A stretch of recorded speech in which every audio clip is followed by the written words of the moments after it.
Welcome to the RBC Small Biz Live panel.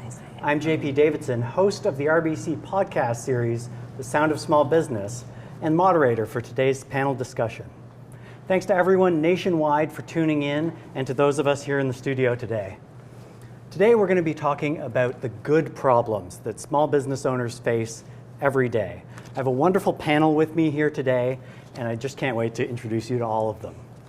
At the end here, I have Julie Cole. Julie is the founding VP of Mabel's Labels. They make the labels for kids' stuff that gets lost all the time. She's been with the company for 13 years, and she's just faced so many good problems, I'm sure, in her journey from basement startup to international phenomenon. Thanks so much for being here, Julie. Oh, thanks for having me. Next down the line is Cliff Silveira. Cliff is the Director of Operations at the Mississauga Convention Center. Cliff started off in hospitality as a young man and has been doing it all his life. Cliff knows family businesses inside and out, and I'm really looking forward to talking to him about his business experience as well as his charitable experience with the Mississauga Convention Center Foundation, as well as the Peel Region Children's Aid Foundation. Thanks for being here, Cliff. Fantastic. Thanks, JP. Looking forward to it. Okay. Finally, I have Sarah Adams with me, right beside me. She is the VP of Small Business for RBC.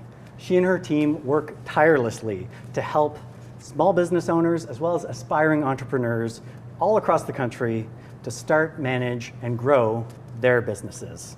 So thanks for being here. Well, thank you, and it's such an honor to be beside such successful entrepreneurs. So it's an honor for me. Thank you. Well, it's wonderful to have you all with us. I wanted to start off, Cliff and Julie especially, to get your story of how you got here as entrepreneurs. How did you get started, and what are the keys, you think, to your success so far? Julie, maybe we can start with you. Sure.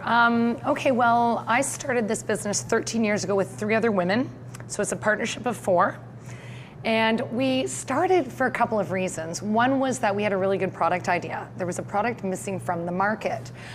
We found that parents were using masking tape and permanent marker when trying to put their children's names on their belongings so that they wouldn't get lost or end up in the lost and found.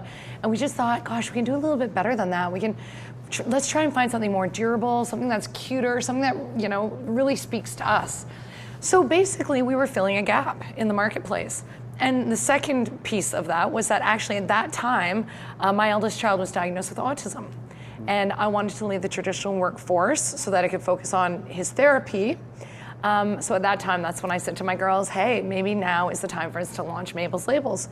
And we started then, and we started in my sister's basement and worked crazy hours. Everybody had full-time jobs, everybody was, raising kids, that sort of thing. And put kids to bed, then go to the basement and make labels till 2 in the morning, and then get up and do it all again. and I guess that's one of those keys to success in small business is being willing to put in that work. Oh, you definitely have to be, you have to be willing to work hard, and you have to be willing to take chances. And Cliff, how did you get to where you are as an entrepreneur? My story is a little different. I was born into an entrepreneurial family. So my father and my uncle started the company in '75, and I wasn't quite born yet. They started, similar to your story, in the basement of my grandmother's house, catering. So they were doing a lot of local catering, mainly within the European community here in Toronto. And from there, they opened up their first cafe on College Street. From there, they opened up their first banquet hall, bridal shop, and sort of the evolution sort of happened. Throughout that time, I had the pleasure of literally being raised in the business. I think I may have been born in the kitchen of a banquet hall. I'm not sure if that's a good thing. Health department might not like that story, but no, truly. So my experience, I grew up seeing all different parts of the business. My father and my uncle ran the kitchen for many years. So I had a little experience in terms of how that worked, being out on the floor, all those different experiences throughout the year. But the reality is I didn't know that's what I call today was my silent passion, what I was passionate about. I had a different plan in my head in terms of where I was going with my career. I actually thought I was going to become a banker and work for RBC one day. I studied at the University of Toronto. I got my commerce degree. Following my graduation, I trained in martial arts for many years. So that was an out loud passion. That's a passion a hobby, a passion, something I did every day. So when I graduated university, an opportunity came up for me to open up a martial arts studio. So I thought, okay, I'm going to take what I learned in school and I'm going to open up a karate studio. It was great time, great experience. I did realize that my long-term goals were not necessarily aligned with what the martial arts business had to offer me. And during that time, it was about a 5-year tenure that I was operating the karate studio, I learned a lot about business. I learned that being passionate about something, being good at something, is not the same as being good at business. So I spent a lot of time practicing my martial arts, my kicks, my punches, and being a good instructor and having my other instructors be very good, but I didn't focus enough on the business element of it. So following that, decided 5 years into it that it was time for me to sell the business, take what I learned, and take a different route. I was involved in the family business throughout this entire time, working, serving, bartending, working in the kitchen, doing all different kinds of things. Had an opportunity to elevate my responsibility at the convention center, and I sort of discovered my secret passion. And what I believe, looking back, is what I always knew best, and haven't looked back since. So, right. yeah. But you've got to go away from the family business for a little while to make sure it's what you truly want in the end. And learn some life lessons and some business lessons for sure. I think you make an interesting distinction, though. I thought your point about, sometimes the skills or the talent it takes. I almost think entrepreneurs are, you have a talent for it, like almost like you're musical, you're sporty, you're entrepreneurial, that sort of thing. And I found that sometimes it's a totally different skill set from somebody who starts a business to then somebody who can run a business. Absolutely. Right? Absolutely. And I think it's a really important lesson that we've learned along the way is that, knowing who is the brains of the startup, yep, and then who is the process person. Yeah. To help, and they're two different things entirely. Sure. It's balancing the left side of the brain and the right side of the brain, for sure. The creative part and the logical part, for sure. Sarah, I wanted to ask you, how does this apply to businesses across the country? I mean, that sort of passion side as well as the business sense side, you need both. You do, and I think what's exciting, and you've certainly both shared that, is that there's this idea, a vision, a real connection in terms of, first of all, in your case, Julie, it was a market that was untapped, but deep down, I mean, clearly you had the business sense, you had priorities in terms of your life, and you made it work, you made it happen. And I'm quite confident you probably had that business plan planned out, you had the right people around you, you had the network, and by starting small, you were able to grow in a really smart way. And it's just a phenomenal success story, and labels that I certainly use with my daughter. And then I think the other part of it is the life lessons in terms of the business plan. And sometimes you might have a passion for something, but it doesn't necessarily mean it's going to become a successful business. So I think that's the balance between, having the plan, having the network, knowing what you're really good at, and then surrounding yourself with the right people. And it's so inspiring to be around business owners that, have either taken over a family business or have started from scratch. And I think, Julie, your comment around it does take two sides. Like one, you've got to have the idea to start.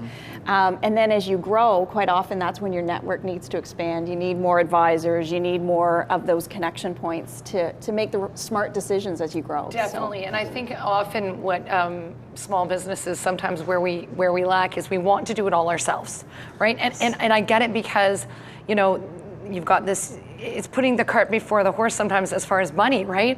So it's hard to invest and spend money that you're not sure you're gonna make, but at the same time, I just have found anytime we've paid for advisors or paid for consultants, it's just always been worth it, rather than us trying to be something we're not, bring in the experts so that we can focus on growing our business rather than, maybe doing our taxes, whatever other tasks there are that need to be done.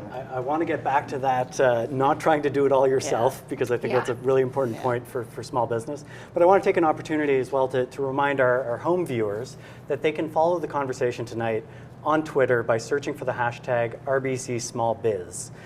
You can use that hashtag to submit questions for our panelists live during the show. And if you submit a question, you'll be entered to win one of 3 $200 RBC Visa gift cards. So keep those questions coming. We're looking forward to getting those.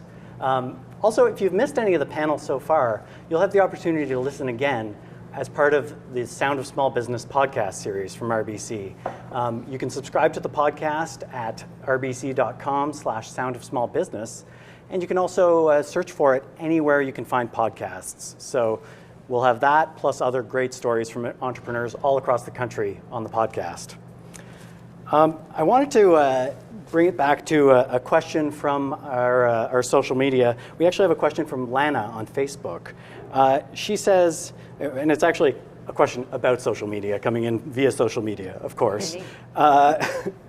She asks, how important is utilizing social media for small business owners? And what are some suggestions for doing it both economically and successfully? And Julie, I know you have some experience with social media and blogging, so you can start that Look, off. I think for our company, social media has been so effective and so important because it's been a way, I think for a small business owner who might not have a big marketing budget, what we can do is we can get on Twitter, we can get on Facebook, we can create communities. And we certainly did that at Mabel's Labels. As soon as social media came about, we jumped on. We were very early adopters because we know how our market works, and it works through word of mouth. This is how our market is moms. And moms, we talk about products like it's our full-time job. We talk about our kids' products. We talk about, like that's what we do. And we listen to our influencers. We don't necessarily trust traditional advertising. So for us, it was like reaching out to the bloggers to write about us. It was us engaging and creating community because our community they want to support a brand that they can relate to. And what social media does is it takes down the barriers, it opens up the conversation, and for us it has made us relatable to our customers, and that has been good for business. Right. And to follow up with any of the panel members or with you, Julie, how do you get that economical part of it? Because it can be so time consuming, and it's unclear, I guess, what the return on investment is. But obviously it's something you have to do these days. Yeah, for sure you do. And I think, there are tools. There are social media tools that you can do to check your analytics. There's Google Analytics, there are these things. But at the same time, and we do focus on that is important, absolutely. But at the same time, we don't want to forget that there is this squishy piece to it too. There is this relationships piece. I mean, we're on social, not doing a hard sell. We're on social to be social, to connect with people, and we know that they end up making purchasing decisions, based on relationships. So while, I always say I go to a lot of blogging conferences as a blogger as well, and to connect with the bloggers who write about us. And I always say, I like to look at the analytics. I like to look at a lot of things, but I also like to look at how many hugs I get when I walk into a blogging conference. Well, I think the other part that I love about social media is that it's really allowed small businesses or very micro businesses to compete against large or business, really. It's opened the doors, it's extended to new markets, you don't have the barriers internationally anymore. And in fact, I think for small businesses, quite often, it's a competitive advantage if you use it well. And clearly, you have used it well, Julie, ahead of many. But it's just interesting to see around markets and being able to extend and in a relatively cost-effective manner compared to traditional marketing. I'll add to that. For us, social media has been very important as well, mainly in terms of staying connected, building those relationships, or continuing to build those relationships, especially after someone has held an event with us, particularly a social type event. But I think it's also really important to remember, at least in my experience, that social media as an advertising or marketing tool really can't stand alone, at least not in our business. No. It's really part of your marketing plan. It's part of a marketing plan. And in small business, absolutely, startup, it's a great way, low budget, get your name out there, create groups and word of mouth. But it's very important to always allocate budgets towards other areas of marketing and advertising. Yeah, you're right. It can't be a standalone for sure. I mean, it's got to be. I think your marketing plan has to be multi-layered, and build on each on different things. And also what we often hear is really being able to manage it. So to your points around, it's your brand, it's your reputation. Yes. So people are making comments. You need to be active. It's not just you put it out there and then hope that it all works. Well, I think this is it is a time investment. Your time is money, absolutely, and that is, I think, sometimes where brands go wrong, and sometimes the bigger brands do it wrong compared to the little guys. Sure. And if you're going to be on social media, then you need to be able to respond. You can't, I can't put out there, oh, look, we're bringing out this new label, and people start asking questions, and then they get radio silence. I think if you're going to be there, you've got to be there. You've got to respond in a timely manner, and it also provides you with a fantastic opportunity to show everyone on Twitter that you're willing to deal with customer concerns publicly. You're not afraid to, to engage. You're not afraid to connect. You're reachable. You're reliable, and that is a brand quality that we fiercely protect. Yeah, and it's a conversation, as you say, and I mean, one of the things that all entrepreneurs face is conversations with their families around the business. The family is always involved, whether it's explicitly involved in the business, like you, Cliff, or if it's just juggling family and business. Julie, maybe you can start us off on this. How do you do that? Find that balance between family and business? I drop a lot of balls, and I pick them up and just get going again. You know what? I think, certainly I am very organized. I have 6 children between the ages of 6 and 15, so it's a busy household. I'm very organized. I am not afraid to ask for help, and I'm getting really good at saying no. And I think these are things that often, particularly women, are not particularly great at. Like, we want to say yes, we can do it all, we can do it all. I even actually, instead of having a to-do list, I have a do-not-do list. Oh, I like that. That's good, yeah, actually. Right? Because you realize how much stuff you do that you could actually get somebody else to do. Right. Including your children. Like, I don't unstack dishwashers. Like, there are certain things like kids can, in our house it's always, I never do for a child what a child can do for him or herself, right? Like, raise them to be independent, and then you have a lot of help, and you're working as a team as well. As far as managing work and family, I have help. I got a nanny. Unfortunately, I got a nanny when my 5th kid was about a year old, so I always say I was 3 kids too late on that. But she's been, that has made all the difference in our family, because I also, with the daddy-o in our family, works long hours, big job, all that stuff too. And it takes a village, right? Like, I'm the carpool queen, and I'm very connected with my neighbors and my school parent community, and we all are just there to help each other out. And even amongst my partners at work, we all had to go off and have babies and then come back and do that, and we always just, you know what, I got you now. I'll cover you, you cover me. We always have just worked as a real team, both at home and at work. Yeah. I think probably, though, the best advice I have for the way I manage is that I have a really good perspective. I really don't sweat the small stuff. Like, I really don't. And I think for a lot of people who start small businesses, they often do it from home. It's really hard to block out, maybe the breakfast dishes are out, or there's a load of laundry. I'm really good at blocking that stuff out. And honestly, you kind of have to be. And I just don't, if the kids don't get the perfect dinner, it's okay. I gave up guilt 4 kids ago. I just, you've got to just get by. Everybody's okay. Just keep a healthy perspective about what's important and what's not. But for that person, if I could just ask around sort of the person sitting, listening this evening, and they're starting, they're trying to balance it all. Early days, not a lot of help. Any advice those early days around, staying sane? Yeah. With 6 kids. Yeah. Look, I think probably the other advantage that I had was I actually I find now it's different, but I didn't require a lot of sleep. And believe it or not, I could go to bed at 1, get up at 6, and have put in a full day. And that, obviously, if you get extra hours. Now, I never recommend that, because apparently that's really unhealthy. They say. I'm still here. But I found that in those early days when I was managing, the babies, the business, the belonging, all this, I would, people often say take life one day at a time. I always took life in 20-minute chunks. Like I really did. I'd be like, in 20 minutes, that one's going to be fed. In 20 minutes, I'll have responded to that email, or I'll have dealt with that phone call, or that one won't be bleeding, or whatever, whatever it is. It was 20-minute chunks, so I would never get too far ahead of myself, because if I got too far ahead of myself, then you would get that overwhelmed feeling. So I think there was a lot of just sort of mental training around, just not letting yourself get too far ahead. Yeah.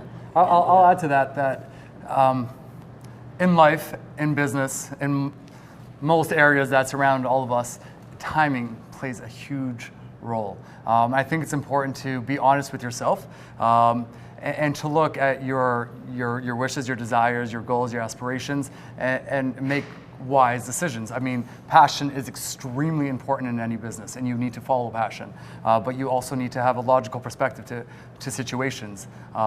So you need to look at your life and decide, is this the right time to make this type of commitment? Because when you're starting any business, the commitment is extraordinary.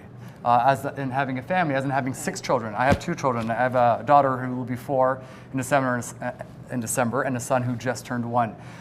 The commitment to raising a family and to having children is incredible, and it is a huge time commitment. I made that choice, or my wife and I made that choice when we felt it was the right time. Very similar to in business. You should jump into a business venture when you have sort of calculated the right time. I think that's the advice that I would give. I totally agree, and I think that's something that another thing where sometimes we don't think ahead when we're doing our business planning. We're so excited at that, startup phase and we're just got that entrepreneurial spirit and we're forging ahead. Is that you really need to also have an exit plan. Yes. Like you need to know, okay, first of all, am I building this to leave to my children? Am I building this to sell it? Because you're going to run a completely different business depending on that. But also, like if I was still in the basement making labels 13 years later, Mabel's Labels would be a colossal fail. I needed to know, okay, how much time, when do I want to be able to start cutting myself a paycheck? When is, at what point are we saying, we gave it a good go and we got to call it? Yes. And not to sound like a negative Nelly, but it's part of business planning. Yes. And the other thing you remind me of, which I think is so important when you talked about your spouse, like if you're going to start a business and you have a spouse, you better make darn sure they're on board and supportive. Yes, 100%. Because if they are not, you will not succeed. Because you will be you could possibly be doing your regular day job, then doing your business. Basically, your kids are like royal kids. You give them a kiss as they go off to bed. Like you will be so absentee for that first little while that there will be a lot of resentment. Unless they're completely supportive on board. So you have to have that hard conversation from the get-go. Absolutely. So we're talking a bit about that juggling act that all entrepreneurs have to be experts at. Cliff, I'm wondering, we have a question actually from Colleen here, and she's asking, how do I get the little stuff out of the way, or stop focusing on the little stuff, and find the time to sell and to do the big picture work? She's saying she's often bogged down by the grunt work of everyday operations. Yep. And she's wondering, how do you find that time? And obviously, at the convention center, I'm sure there are a million fires to put out every day. How do you juggle the big picture? No, that is a great question, and I think a lot of times we are challenged with that ongoing, and you really just need to remind yourself of what your role is in your organization. The sweating the little things, it's taking it with a grain of salt, knowing what's important, what's not important. I find that a lot of entrepreneurs are control freaks. And I don't know if that's a fair statement, but Absolutely. From my perspective, I believe that's true. For me, that's very much the case. Bit of a control freak, but you need to have a team, depending on what level your business is at. You need to have a team that you trust, that have defined responsibilities, and you need to have the right metrics in place to allow them. Julie and I were talking about this earlier. You have to allow your staff to do what they need to do. And if they're not doing what they need to do, then you need to step in. But it's impossible to run a successful business with your hands in every piece of the pot. And you'll also annoy your managers. Like if people have a job and every time they try to do it, here, Cliff or Julie come, actually, I would have put that fire out differently. Well, they're not learning, you're not developing them, and you're going to always be stuck doing that, and they're going to get annoyed, your retention is not going to be good, and everyone knows the more times you have to hire and fire and people quit, it costs a lot of money. Absolutely. a lot of money. So you know what? Just, you got to let them make their mistakes. You got to let them grow. And all the time you're down there in the weeds, who's thinking strategically about the business? Who's blue skying? Who's coming up with this? Well, if you're down there, no one's up here doing that. Yeah, Sure. Yeah. Sure. So take the time, plan properly, train your staff, let them do their job. Yeah. Cliff, is there a specific example of I mean, delegating is difficult and it's a bit scary. Sure. And I'm wondering if you can think of a time when you delegated something and you were a bit nervous to do it, but it worked out in the end. Gosh, I think that happens every day. Because I grew up in the business and I held a lot of different roles and responsibilities, from working in the kitchen to serving tables to bartending. I tend to be able to walk through a ballroom or a meeting, a wedding, whatever the case may be, and pick up different things fairly quickly. And a lot of times my knee-jerk reaction will be to react, to deal with it. Intervene, right? To intervene right away. Save the day. Save the day, yeah. And I remind myself, no, you have somebody to do that, so you go to the right person, and Sure. yeah.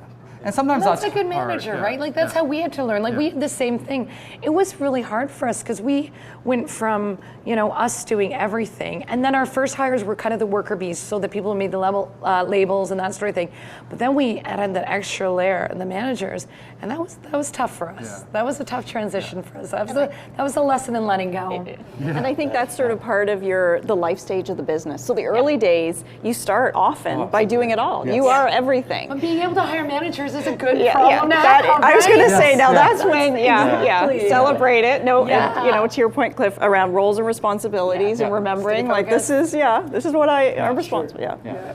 Yes. Sarah, how can businesses make that leap from home-based business to the next step? They need some resources. Absolutely. It's a big. And planning, I would say. And I think, Julie, your story is exactly such. I think there are probably lots of individuals tonight who are either thinking of starting a business or who have started, are sitting in their basements, garages, corner of their home or condo and thinking, okay, am I ever going to leave these four walls? And for many, that could continue to be a very successful business. And I think it really goes back to having the plan, knowing where you're going. Is it going to be, you're 24/7, you're fully committed, you're in, and you've got the plan of where you want to go. And I think it really does start with the plan, knowing that you've got a market that there isn't the product today, or that you really believe you can differentiate. You've got connections in communities that maybe are untapped, but it's really planned. And with that, I think quite often it's isolated. You feel a bit, because you are that person that you think you can do it all, so you sort of are consumed by it. But there's so many great resources out there, and I think that's where making sure you've got connections, you've got a network, whether you use local municipal groups, your chambers, your boards of trade, associations, or individuals who are in the business themselves, depending on what it is. There's so many individuals out there that are wanting to help and advise and have the experience and can provide the support for good growth. I think it is around, and cash flow sort of comes usually to be regardless of size of business, it's really knowing, at what point can I afford to grow? At what point am I going to start cutting that first paycheck? Or am I not going to cut the paycheck and I'm actually going to bring someone else on because I think that's going to help my growth? So it really is, it's a lot of planning. It's the business side, but then, you've got the passion, energy around what you know best to be able to deliver. And not every business has to be like this, knock it out of the park kind of, if we wanted Mabel's Labels to stay in the business, then we are in the basement. That would be absolutely fine, and that would be, then we probably wouldn't have to work as hard as we do, and that, so you just have to do what works for you. You don't always have to be aiming for the, moon. You can just do what works for you. I think it's knowing what you want, and then planning for it. I think, and getting the support along the way. So I'd say that's a very important lesson: is have a roadmap, know what your goals are, what you plan to achieve in this business. So Absolutely. You know what I actually found a really great exercise? I tell people to do this all the time. Apply for business awards. Because when you apply for business awards, you are required to make sure all your financials are in order, that you have an updated true. business plan. Like I would say, there's a lot of good reasons to apply for awards, but I think one of the most important is because it just makes you sure you're being a little bit disciplined about all the stuff you should be disciplined about. But That's great advice. I love that. Yeah. And if you think of businesses in your local community, whether chambers or others, that win, I mean, they often are, and all of a sudden, if you didn't know about them, you're kind of wondering. Sure. But it is, I think, the discipline around just getting to the point of being able to apply. So I like that. That's great. Well, we're going to get back to more advice in a minute, but I just wanted to mention to our home viewers, if you're just tuning in, this is the RBC Small Biz Live panel. I'm JP Davidson. I'm the host of the RBC podcast series, The Sound of Small Business. And we're looking at the good problems that small business owners face every day. You can follow this conversation on Twitter using the hashtag RBCSmallBiz. And if you submit a question to our panel, there's still time. You'll be entered to win one of 3 $200 RBC Visa gift cards. If you've missed some of the panel so far, don't forget you can subscribe to the Sound of Small Business podcast by heading to rbc.com/soundofsmallbusiness or searching for the Sound of Small Business wherever you find podcasts. Back to the advice. All right. I've got a question here. What is the best way to turn a connection into a sale? As small business owners, you're always meeting people in the community. And this question from Sarah asks, I'm always too nervous to turn my sales pitch on too early. You want to make a real connection with a human being, but you also want to try to make that sale. So how do you balance that? I'm Cliff, excited it looks to answer like that, you. actually. You ask. I mean, you've made connections, you've networked, you've opened up your audience. You ask for the business. I think these days, a lot of times we're scared to just ask. And you're not asking for something, you're asking for the opportunity to provide something. And in a lot of cases in business, we are potentially doing you a favor by introducing my product to you. If I would have known about Mabel's labels years ago, my daughter's only 4, but a few years ago, we probably wouldn't have lost her shoes or her items around the place. So if I was asked to purchase Mabel labels, I would look back and say, you did me a favor. So by asking for the business, you're not inconveniencing, you're providing somebody with an opportunity to. Yeah, and I certainly think there's a time and place. Like obviously, with you, if I was talking to you about an event I was playing, you'd be like, Julie, I can help you out. If you want, here's my card. If you need some help, give me a call anytime. And that's like awesome, right? So there's a time and a place, and I get the whole, I do believe in a call to action. There's no problem saying, look, hey, I've got a solution for your problem. But also I get a bit of the yuck about feeling salesy, and I know on social media when I'm talking to people, I always think my sales come from just being top of mind. Like I try to make sure that we're top of mind. So when they feel they need that, they'll be like, oh, I remember meeting that Julie, or I follow her on Twitter, or, and that's where just, our social media rules are 80-20. So 80% of the time we're just engaged in conversation. 20% of the time we might be saying, hey, we have a promo on now, or our ultimate back to school combo's out and school's around the corner, so let's get going, So it's just about balancing it and making sure you feel comfortable. But I do find, Sarah, with women, I think we tend to be a little less it feels a bit, I don't know, it's kind of like writing your own bio. We're not very good at being like, look, this is what I've created and it's amazing and you would love it.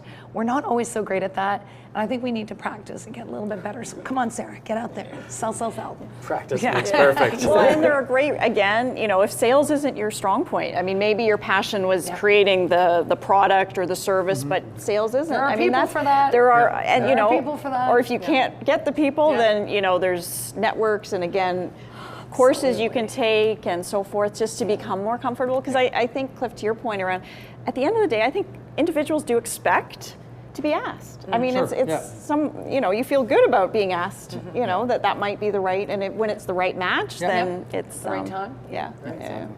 Great. Well, I want to get to another small business owner question here. I have a question from Scott. He says, I own a small landscape company in Victoria, BC.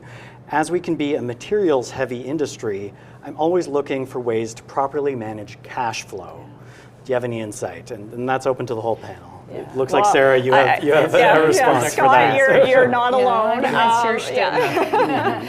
But again, it's all about cash flow. It really does come to that because businesses require cash, and certainly in landscaping, it is an extremely seasonal, or can be very seasonal in nature, and many businesses are. And again, going back to the business plan, it often will outline where your seasonality is, and not that in Victoria, off season you might be able to go into other things like removing snow and so forth, which is something we see often here in Ontario. Sure, landscapers will often do other types of outdoor work and maintenance, but really understanding where your cycle is and how to get through it comfortably. In some cases, individuals might diversify their business, so again, do something else off-season to complement their existing business or product. But it is something to plan for because, it can, if you don't plan for it, it's often the downfall for a business if they just can't get through that, and it's so unfortunate. Sure. So Scott, you're not alone. Now, I would like to add to that. In a small business, sole proprietor, it's important to separate your business account from your personal account. Mm-hmm. So especially in terms of budgeting and cash flow, I think it's important to keep the money that is for the business in one account and the money that's for your personal life in a separate account, and manage that separately. I think that's quite important as a small business owner. You should have worked for RBC. No, that's the advice. That's the advice we usually provide. So that's great. Fantastic. Who knows what the future We're holds? smart, yeah. And we're pretty lucky at Mabel's Labels because we're not inventory heavy, because people go online and order, and then we make there. We just order the materials as we need it. So which is great, and that's great planning in terms of how great you planning, operate. yes. How you operate. Yes. Your operating model. It looks like we have a question from Twitter, actually, so I'd like to get to one of our live questions. Michelle on Twitter says, if I'm taking over a business from my parents, Cliff, this might be for you, is there a distinct financial separation needed at the time I come in? If she's taking over a business, I suppose it depends on the structure of the business. If it's corporation, if it's a small home-based business. Great question. To get the best answer for that, I think it would be important to speak to a professional with the specific details of sort of the situation point. Yeah, definitely. To sort out that corporate in terms structure. of what's the right way to go about that. I mean, one advice I will, in terms of the succession from one generation to the next in a family business, I think communication with your family, with professional advisors, with your bank, very important. At whatever level that business may be at, communicate. So and figure out what the best way to handle that would be. Right. Yeah, for sure. Great. Well, I've got another live question from Twitter here from @NXTOM. What financial precautions should you take when opening up a business with a friend? And I think Julie or Cliff, you'd be perfect to answer this. I think the most important thing that we did early on was we set up a shareholders agreement. Mm-hmm.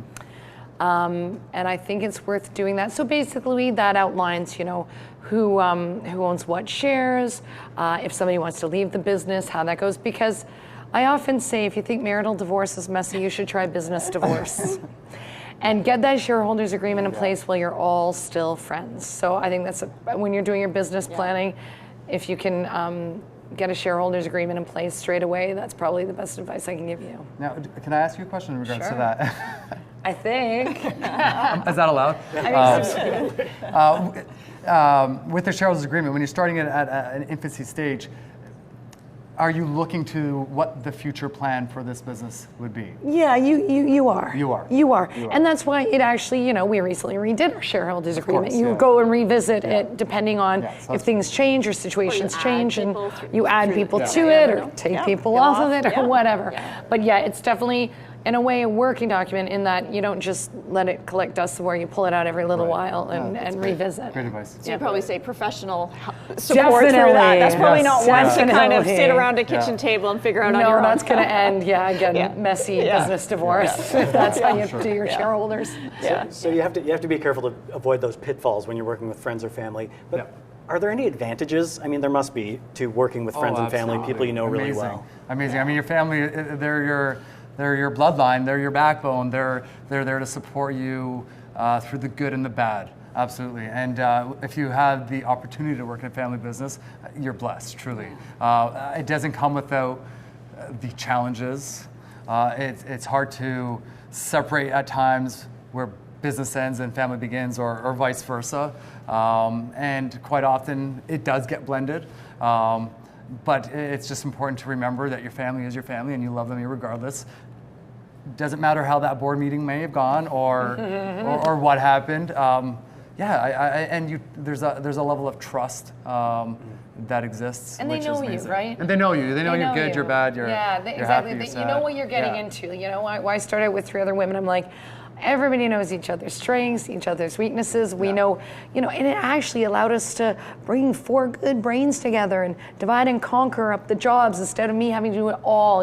Somebody could go to RBC and deal with the banker. Somebody could meet with the printing guy and find equipment. Somebody could, I could try and write a press release. And so we were able to kind of divide up but absolutely, when you're in that boardroom and you have a little bit of a scrappy moment, you need to be able to walk out and say, hey, are you bringing the potatoes to Thanksgiving tomorrow? You have to be able to move on from it. And sometimes you don't always get it right. And it's practice. Again, it's the communication. Like when we get it wrong and we aren't communicating well, we always remind ourselves, okay, we're still practicing, we're still learning, we'll do better next time. Absolutely. I'll share a story with that. I mean, working with my father and my uncle, 2 very intelligent, very strong-willed European men who sweat, worked hard to get where they are today. A lot of meetings. I'm from a different generation, so different mindset, different ideas, different philosophies. Getting from one generation to the next, there were a lot of times where there were meetings and discussions, and hot-blooded, I'm Portuguese is my background, so very similar to Italians, hot-blooded, passionate. There were a lot of meetings and times where discussions may have gone a little astray or a little off of, where it should have. After every meeting that may have posed a little bit of a challenge, I was always sure to either call my uncle or to call my father, to let them know that I love them, and to remind them, I'm your nephew, I'm your son, and it's family first, and move on. Yeah, so that was always amazing. Yeah. Obviously, friends and family can be a huge source of support for small business owners. I'm curious, and I'd love to open this up to the whole panel. What are some other sources beyond friends and family that can support you during those early days of growth in the company? I found that I really relied on local women in business groups. We are also a member of the Chamber of Commerce. I'm a member of Company of Women. So I would go to meetings. I would go, and we could really support each other through these, those early stages. Even now, because with growth comes change, and you have to learn everything again. I say that again. Good problem to have is growing. I remember thinking, we finally know how to run a business of this size. And next thing you know, we're the next size or the next level. And it would be like, oh, geez, okay, now I got this one figured out. Look what just happened. I remember when we had about 13 employees, we all turned around to each other and said, anyone know anything about HR? No, not me, no, not me. Oh, geez, we better fill that gap, right? Awesome. And just because we thought we were at that comfortable spot where we knew what we were doing, and then it changed. But that's what makes it fun. That's the sport of it. So, I mean, for us, we were able to get support from each other, from other entrepreneurs within the community. The other thing, honestly, with the internet, it is amazing. Like, there are so many Facebook groups I'm a part of, so many networking groups I'm a part of, and we support each other's businesses. We give each other business. We refer people to each other. And honestly, I can get up and go to one of my groups if something's keeping me up at night, which doesn't really happen. But if I woke up at 3 a.m. worrying about something, I go to one of these groups and say, has this ever happened in your business? What did you do? And there would be responses and well, this happened to me, Julie. Well, you should try, or not even you should try this. When this happened to us, this is how we dealt with it. It's like, awesome.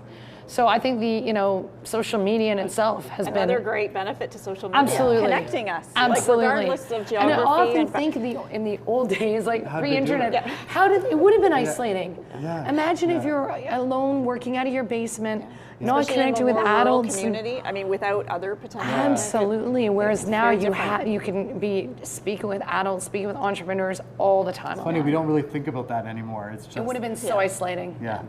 Yeah. Cliff, is sources of support beyond family that you've taken advantage of? Friends, family, professional advisors, absolutely. In my experience, my relationship with our account manager with the Royal Bank, with RBC, phenomenal. John Digby, he's been an incredible support, a team player, part of our team, absolutely, part of our family, to be quite honest. Not actually, but symbolically. There's nothing that I cannot pick up the phone and call John and ask him for advice on in relation to the business and sometimes even personal, to be quite honest.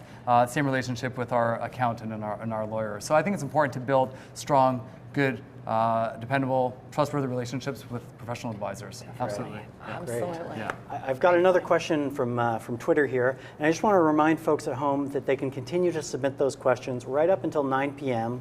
We'll have people answering them online if we don't have a chance to get to them here in the panel.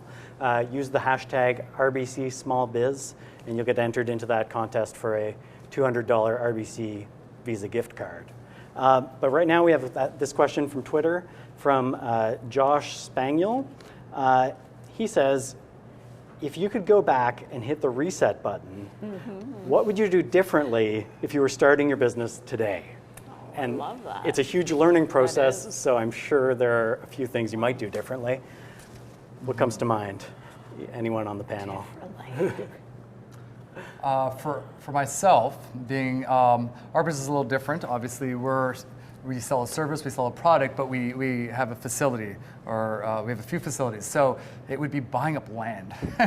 If I had the opportunity and the resources, and is able to see into the future, the good pocket areas, I'd bought more land, especially in certain areas. Absolutely. Mississauga land hasn't gotten any cheaper in the time you've No, been running land the just keeps business. getting more expensive. That would have been that would have been what I.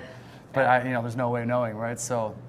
Yeah. Right. Yeah, I'm a little torn on mine. I mean, sometimes I think, why did we create a personalized product? Because every time it comes in, it's like, then we have to start over again. We don't just have something sitting on a shelf that we throw in an envelope. But at the same time, it does keep the inventory low. Yeah.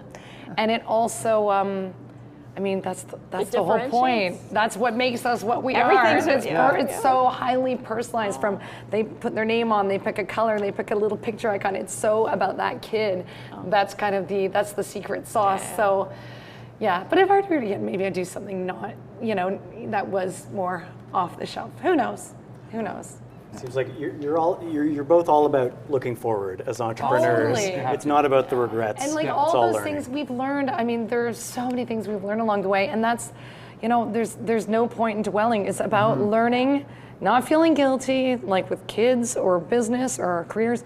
Not feeling guilty, just saying sorry or I'll do better next time and move on. Well, I think that's almost in the DNA of successful entrepreneurs. It really is about the path forward. Yeah. It's, taking risks along the way, smart risks, but being able to sort of see forward rather than sort of going. Sure. And at the same time, we do have to have a look in the rear view mirror to make sure we don't repeat our mistakes, because we did find ourselves doing that in the early days. We would run a project and then be like, okay, this didn't work. And then we do another project, we'd be like, we just made the same mistake we did on the last project. So then we started doing these autopsies. So we autopsy every project. Lessons learned, even better if, that sort of thing. And we really, every time we start a new project, we'd be like, let's pull out all the autopsy notes from, what worked well, even better if. Because we can learn from our mistakes, because you don't want to repeat them, but you don't want to dwell on them. Yeah, for sure. And it's great if you have the ability to actually look in the mirror or the rearview mirror and identify the mistakes that you have made. Yes, key.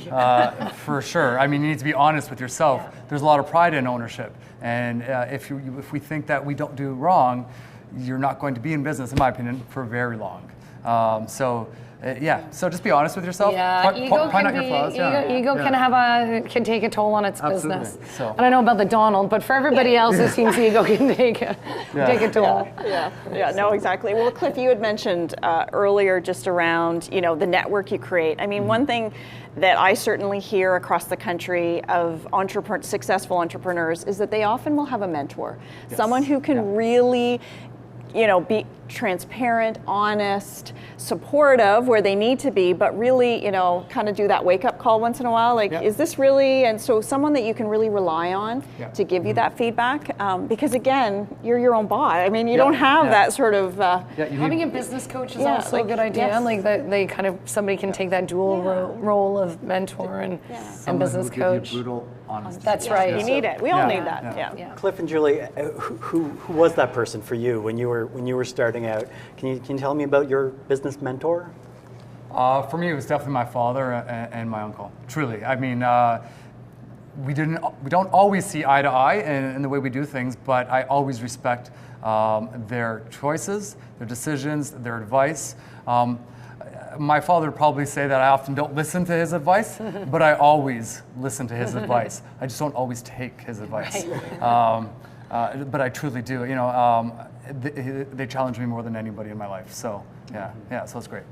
I had a little collection of people, I would say, not any one person, and I continue to. And some of those have changed over the years, depending on, we often use the expression around Mabel's Labels, like different horses for different courses. So a mentor who may have been awesome for us in those early days, maybe you need somebody else when you're at a different level, right? Yeah. So, that can change, and that's okay. I feel like now I get a lot of my mentorship on a peer model, like peer mentorship, which has been fabulous. Yeah. I think we've got a question on Twitter that sort of ties into this, so I wanted to just touch on it. Dusting Aaron asks, what advice do you have for young entrepreneurs looking to start or who have started a business? And maybe it is about setting up that mentor relationship and how do you do it. But Sarah, do you I would just, it's terrific that we've got that question, because we recently did a survey over the summer period, an Ipsos resurvey, polling Canadians around their entrepreneurial spirit, and we discovered that 67% of millennials would like to be an entrepreneur, which is fantastic. The average was 57, which is still really high. So there is that desire, I think, to create one's own destiny and really contribute. They're creative, they're innovative, which is fantastic, because that's what the country needs. So I think for many young people, it's really relying on those who have sort of paved the path ahead. So Cliff, like your dad and uncle. Yep. But there's so many entrepreneurs that want to be mentors and advisors to those starting, because they've gone through, they've had the experience. There's great tools and resources online, as Julie, you mentioned earlier. Advisors, we're very proud of the fact this space that we're in today, for example, turns into an advice event quite regularly in support of individuals thinking of starting a business. So there's so many places to go. And most communities too also, you have Mars here, you've got, like there's all sorts of different, where you can get free coaching and you can get, often I'm a judge for these pitches, the students will come in and they'll do their, and it's so enjoyable to see these young creative people and they're so enthusiastic and they're not afraid to work hard and all that stuff that you just love to see. We've got another question actually from Facebook this time, from Norman, who asks, as a small business owner, sole proprietorship, I would like to know about procedures for hiring employees. What's involved in hiring employees, and do you have any tips for that? Cliff and Julie, I'm sure you've gone through your share of hiring. Yeah, the growing pains. Julie was saying... Those are good problems, though, right? They're good problems, absolutely. There comes a point in business, you look around the room and say, who knows HR, as you were saying. And that was definitely the case in our business as well. The hiring process was very casual, depending on the role, of course. I mean, wait staff, bartending staff, was kept a little more casual. Some of your full-time staff, even in the earlier days, was a little more casual. Today, it's a lot more formal in the process, and we do have someone who's designated to the HR functions, who does the screening, the interview process, and the hiring, of course, and the firing, which is unfortunate. But so it depends on the point of where you're at with your business. As a small business, obviously, you're going to probably hold that role from the get-go. So. I would say though, like this in that area, like it's kind of something you don't want to really mess up because it can end up costing you a lot of money. Yes, yeah. So I would say probably if I were to do it again, this would apply. That we did probably do some casual hires. And many, I mean, gosh, we just celebrated 10 years with our first employee like last week. amazing. So some people have hung around and Yeah. it's worked out great and they've been able to stay with the business as it's grown. But I would say, whenever you don't have to hire somebody to do every function. There are consultants out there. There are people that you can say, look, I need to hire, 3 people for this is what I'm looking for. And they will get the resumes, they will vet the resumes, they will present you with the 10 best, they will help you interview. And, I just think probably one of the lessons we learned is hire slow and fire fast. Right? I was thinking that exactly. Take your time, Absolutely. because culture fit is key. Yeah. I even think if it's a culture fit, we can teach them stuff. We can teach them how to make the labels. We can teach them. Absolutely. But if they're a fit to our culture, then Yeah. hold on to them. Absolutely. Yeah. Great advice. Okay, I think we've got maybe our final social question here from Twitter that I just wanted to put to the panel. It's from StephXOXO10, and they ask, how much does location affect your business? Is it better to be in a busy area, more urban, or a rural area with less people but less competition? Can you speak to that? I know we have people tuning in all over the country tonight. I know for us it doesn't matter at all, really. We're a web-based business, we're e-commerce. We make our money from people entering from our website. So it doesn't really matter where we are. However, we have had difficulty sometimes being able to find good hires for certain departments because we're not in GTA. And sometimes it's hard to, lure them out to where we are, out to the burbs, So that's probably the one area where we found it a little bit difficult is when it comes to hiring. But as far as actually selling our product, no problem. Which is great too, because then we can pay cheap rent, right? That's nice, yeah. Ours is quite the opposite. Very location. Location. Yeah, of course. Yeah. Julie, I wanted to follow up with you about that. Have you ever thought about moving into bricks and mortar stores or anything more location based? Well, we actually, believe it or not, so right now our facility is a 14,000 square foot facility, and that's where our departments are and where we make the labels. But 2 years ago, we did launch a retail product that is in Walmart Canada, all over Canada, and several stores in the US. But they're worried about the location, not you. That's right. We worry about making sure they put us in a good placement in the store. That's right. We've had so many great questions, but we're more or less out of time now. We've talked about business succession planning, starting a business, advice for young entrepreneurs. It's really been great. So thanks so much to our panel for all the great business tips and advice for growing a business or starting a business. Before we finish up, I just wanted to ask each member of the panel for that nugget of parting advice for Canadian small business owners. Anything that may help them deal with those good problems or reach their someday with their business or personally? I think you just have to really stay focused, have a good appetite for risk. Don't be afraid to ask questions. Your network is your net worth. Use them. Use advisors as much as you can. Talk to everyone you know. Just pick those brains as much as you can, and just go for it. Plan. Don't get so caught up that you forget that it's a business you got to run too. I mean, being an entrepreneur is really fun and all that jazz, but it's a lot of hard work too. Absolutely, yeah. My advice would follow the same lines. Definitely know where you want to head, know what you want to do with your business, write it down. Writing your goals is so important. Track those goals, track your progress, keep yourself on track, keep yourself accountable, be passionate, as you were saying. I also do want to add, just because I've had a lot of involvement in the nonprofit sector with our own foundation and as the executive vice president of the Peel Children's Aid Foundation, it's so important to give back. To give back to the community that you have operated your business, it's an opportunity to say thank you to your clients, it's an opportunity to say thank you to the community as a whole, to your staff, and it's just our duty. So get involved. Get involved in the nonprofit sector to give back as much as you can, and it will help your business in turn. Absolutely. So yeah. So that would be my advice. And Sarah, parting advice? You know, it's just been such an honor to be with two very successful entrepreneurs who've had good problems, overcome them, and now are giving back, it's just an incredible story. And it really speaks to the fact that Canada is founded on entrepreneurs. And I think, you know, it's a responsibility we all have to support individuals who are looking to start a business or to grow a business. And I guess the tip that I would say is that, you know, don't be afraid to start small.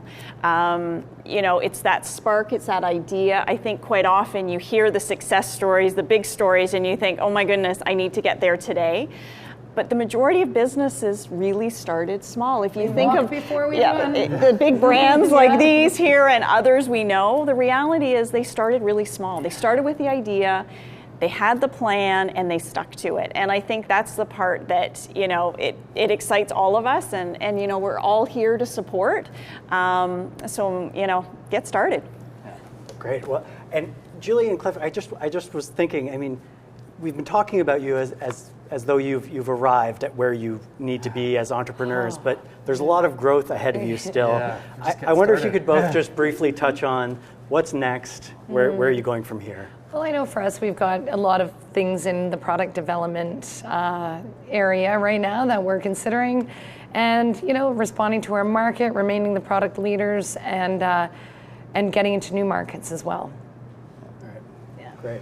Yeah, for myself, it's been sort of a turning point for us. I started taking the reins of the company about 2.5 years ago, and so we're headed into the next step of growth and building other locations and expanding our services. So it's definitely, we're at that next starting point. So it's pretty exciting. You never get to just relax. No. Well, good luck to both of you with those next steps. Thank We'll you. have to come back and talk about this again. Well, we're really out of time now, but thanks to everyone nationwide who's tuned in and to our panelists. It's been really great talking to you. We've gotten so many great insights over this evening. I just want to remind everyone that if you missed any of the panel, if you tuned in late, you can still catch it on the Sound of Small Business podcast.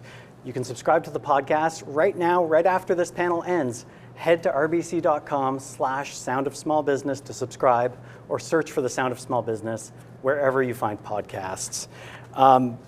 The only other thing I'd like to mention, obviously, is that our social media presence for this evening is ending at 9, which is now. So you can contact RBC through its regular channels, but we won't be answering live questions any longer. The other thing is, October is Small Business Month. And we'd just like you to join us in celebrating small business all across the country by going out and supporting a small business near you. I think that's really important to mention. So thanks again to our panelists. Thanks for everyone for tuning in. And enjoy the rest of your evening. Thanks very much. That was great. Yeah.